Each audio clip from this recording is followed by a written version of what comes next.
Hai gengs, apa kabar? Sehat-sehat ya semuanya dimanapun kalian berada. Di episode kali ini, saya akan membuat lapis Surabaya versi ekonomis. Namun, meskipun versi ekonomis, lapis Surabaya ini rasanya sangat enak sekali. Simak sampai habis proses pembuatannya.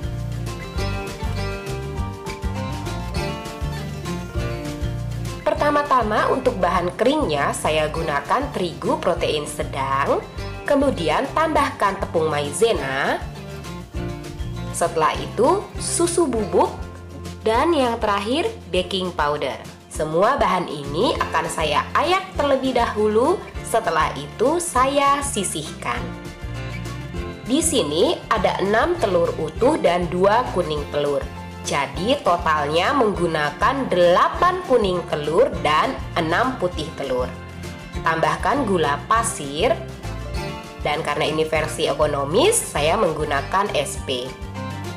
Kemudian saya mixer hingga adonannya berubah menjadi putih, kental, dan berjejak. Ini saya gunakan mixer kecepatan yang paling tinggi ya teman-teman. Kocok terus sampai adonannya putih, kental, dan berjejak. Seperti apa tandanya? Nah, seperti ini teman-teman. Kalau adonannya diangkat, adonannya itu akan jatuh perlahan dan meninggalkan jejak. Ini sudah cukup ya. Kemudian di sini ada mentega yang saya campur dengan margarin. Kalau mau pakai margarin semua monggo, mentega semua juga boleh. Tambahkan kental manis putih. Setelah itu, saya mixer hingga menteganya berubah menjadi lembut dan creamy.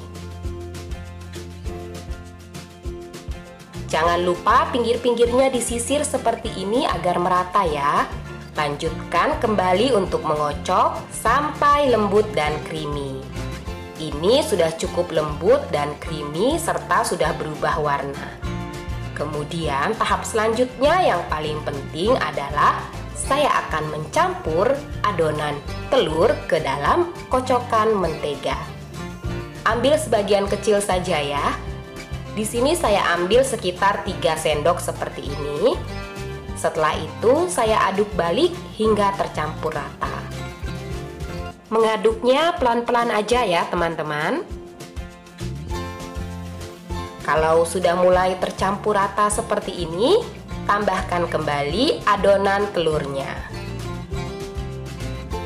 Jangan langsung dimasukkan banyak-banyak ya teman-teman. Masukkan sedikit seperti ini, kemudian aduk rata kembali. Nah, kalau sudah seperti ini, sekarang kocokan ini akan saya masukkan ke dalam adonan telur. Ini disebut juga dengan teknik memancing. Karena kalau tadi dari awal adonan menteganya langsung dimasukkan ke telur, akan membuat kita lebih susah untuk mencampurnya. Dengan metode memancing seperti ini, ketika diaduk balik perlahan akan lebih memudahkan kita untuk mencampur adonan ini. Ingat, mengaduk baliknya secara perlahan ya. Dan pakai perasaan, jadi jangan terburu-buru. Setelah itu, ini tadi bahan kering yang sudah diayak, saya masukkan ke dalam adonan ini secara bertahap. Kemudian diaduk balik. Secara bertahap ya teman-teman, seperti biasa, untuk lebih memudahkan mencampur adonannya. Kalau kita tuangkan secara bertahap dan diaduk balik seperti ini, adonan telurnya tidak mudah turun. Aduk balik secara perlahan sampai semua adonannya tercampur dengan merata.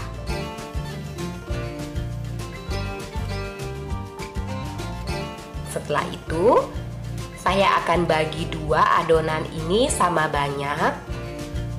Ini saya pakai timbangan ya, supaya hasilnya lebih rata, lebih bagus. Saya bagi 2.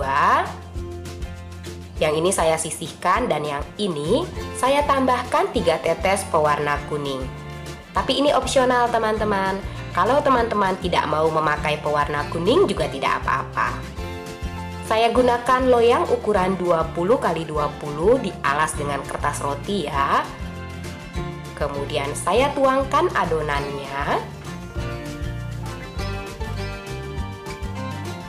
Setelah itu saya hentak-hentakan dan saya panggang. Dan selama adonan tadi dipanggang, untuk adonan coklatnya saya tambahkan coklat bubuk dan saya ayak seperti ini. Setelah itu tambahkan pasta coklat sekitar 3/4 sendok makan. Kemudian kita aduk balik secara perlahan agar semuanya tercampur dengan rata. Untuk memudahkan pencampuran, coklat bubuknya tadi harus diayak ya teman-teman. Karena coklat bubuk itu cenderung bergerindil. Kalau tidak diayak, akan sulit ketika diaduk seperti ini.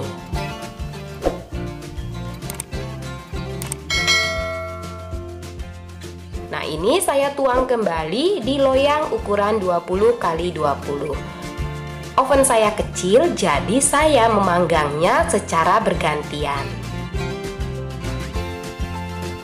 Nah, hentakan ya beberapa kali, kemudian siap untuk dipanggang. Ini yang lapisan kuningnya sudah matang dan yang lapisan coklatnya saya sedang panggang. Sisir pinggir-pinggirnya seperti ini ya teman-teman. Oh iya, untuk memanggangnya tadi, pinggir-pinggir dari loyang ini tidak usah dioles margarin ya, supaya kuenya tidak menciut.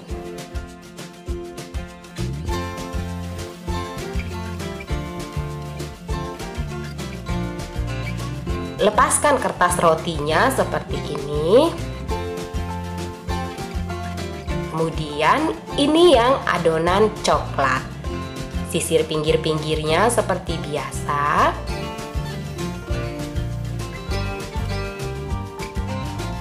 Langsung dibalik aja teman-teman, tidak usah ditunggu dingin dulu. Jadi langsung dibalik seperti ini.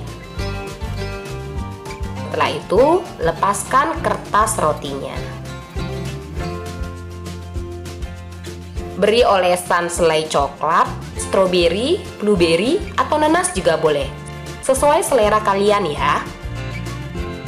Setelah itu tumpuk dengan lapisan kuningnya dan agak ditekan-tekan seperti ini. Agar lebih press lagi, saya berikan beban di atas kuenya. Tapi jangan juga terlalu berat ya teman-teman. Nah, saya diamkan sekitar 30 menit. Setelah 30 menit, kuenya sudah set. Saya akan trim pinggiran kuenya agar terlihat lebih rapi.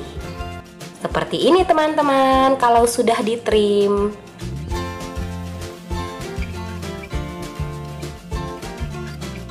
Sekarang kue ini akan saya potong-potong ya. Nah, walaupun ekonomis, tapi kue ini lembut loh teman-teman. Tentu saja lembutnya pasti berbeda dengan versi premiumnya. Kalau teman-teman pengen bikin versi premiumnya, klik link yang ada di atas ini.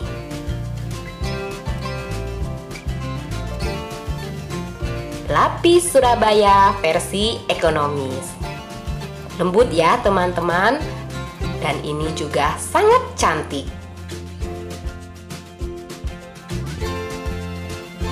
Kalau teman-teman menggunakan mentega seluruhnya, harum butternya, wangi menteganya itu akan sangat enak sekali. Lapis Surabaya versi ekonomis ini bisa menjadi ide hantaran untuk rekan, kerabat, atau tetangga di hari raya Lebaran bulan depan. Jadi, teman-teman yang bingung mau ngasih apa ya ke tetangga atau ke kerabat, boleh dicoba resep ini ya. Terima kasih sudah menemani saya di video kali ini. Share sebanyak-banyaknya kalau kalian suka dengan video saya ini. Yang punya pertanyaan, silahkan tinggalkan pertanyaan kalian di kolom komentar. Jumpa lagi di video berikutnya ya. Bye-bye.